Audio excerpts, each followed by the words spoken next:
Hi, let's have a quick look at the new PARD 007 SP. Now this is the rangefinder model. There are two models, non-rangefinder and rangefinder. All models have an integrated IR. Never buy something that doesn't have an integrated IR. If it's not going to work out of the box, it's pointless. You don't want to rely on having an external torch. That's just like buying a car without an engine. The 007 SP is a clip-on scope, so it clips on the rear of your scope. There's no need to change your zero, there's no need to change your mounts. You can use it on multiple rifles. Simply unclick, reattach it, change the focus, and you're good to go on another rifle. You really need to have parallax control, sometimes called side focus. It can either be on the front or most commonly these days on the side. That will get you your best image. However, if you don't have parallax, you're actually able to use the focus on the side of the PARD to focus more on the animal and have a slightly fuzzier crosshair. Works really well. You just need to experiment with it in your environment and ranges that you hunt with your scope.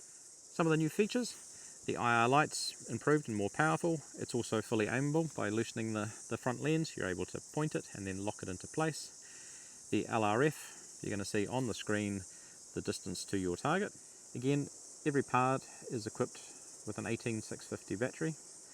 No internal batteries. Once the battery runs flat, simply change it and keep hunting. Dusk and dawn hunting, one of the best times to actually use it is just to extend your dusk and dawn hunting. That little golden hour as it gets dark, too dark for your scope, but you might be aware there's an animal out there, simply clip the PARD on and transform it back to daylight. We're not talking minutes, we're talking like an hour. And beyond that, just put a bit of IR on and it's back to daylight.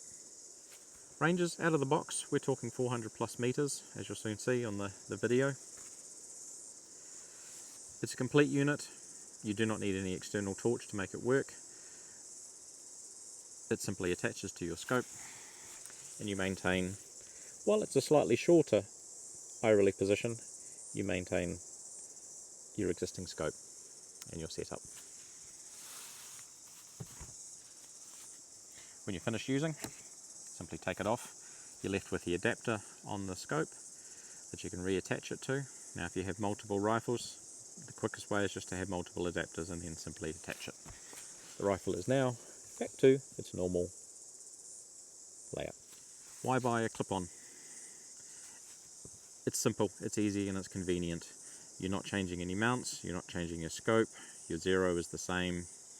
It's just clip-on, focus and go. So you're transforming a normal rifle into a night scope. It's also very good for multiple rifles. You could be out bunny shooting and next minute you spot a deer at the back of the farm. Simply take this off your 22, put it on your 308 and go shoot the deer. Do you need the rangefinder model? It's actually useful at night to know the distances. You can get tricked, but if you're operating on a farm where you know all the distances or you're just shooting closer range, then there's no need. But of course, if you're shooting rabbits or subsonics or something like that, where the range is more critical, that LRF, and remember it has the inbuilt IR, is going to be a big benefit to you. To set it up, simply put the adapter onto the back of the rifle. They have a plastic insert to buffer it. Then attach the scope. There is a little pin to retract. Then all you do is focus the PARD to your reticle and you're away. You will use your parallax control to bring everything into focus just as you do in the daytime. Other than that is it. Your dialing will work. Your zoom will work, and that is one of the biggest features, is we're talking optical zoom. And this is a 3:18 by 50 scope, and typically we'll operate up to around 14-15 power optically before it starts getting too dark for it. The ideal scope for a PARD 007 SP is somewhere in the magnification range of 2 to 14 power optically, and ideally with parallax, but there is a workaround if you don't have parallax control. Some of the more advanced features: you can record, you've got your rangefinder which you can have a meter in yards, you're able to take photos, you can adjust the exposure and the sensitivity of the actual camera itself if you're shooting really close. The inbuilt IR is going to give you all the range that you want without requiring any external. That is like a fatal flaw on a lot of other competitor scopes. The one downside is any clip-on scope is going to interfere slightly with your eye relief. As you can see, this scope would normally terminate here on this line. We've now added this into it. So I'm now sitting here and I can comfortably look through the scope and shoot.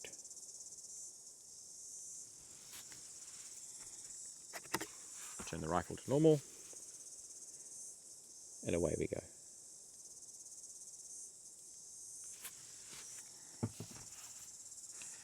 Why a rear clip-on and not a front clip-on? Rear clip-on isn't going to change your point of impact. A front clip-on is going to change your point of impact, and keeping that consistent is extremely, extremely hard. The only way to do it properly is how they do it in the military, and bolt it to your chassis.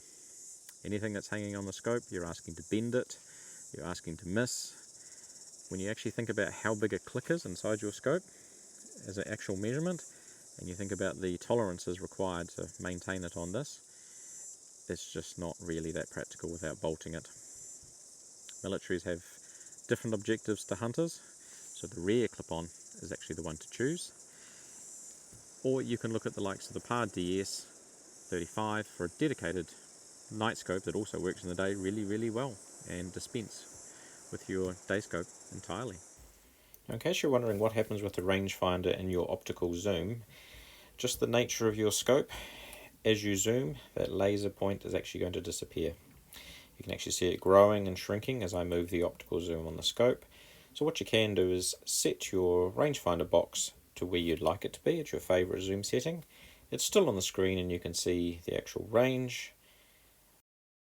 And since this is a night scope, it doesn't really represent any issues at all. You're always going to see where the rangefinder is actually indicating and the range displayed. And typically you're not going to use this during the day because you're going to have an optical day scope.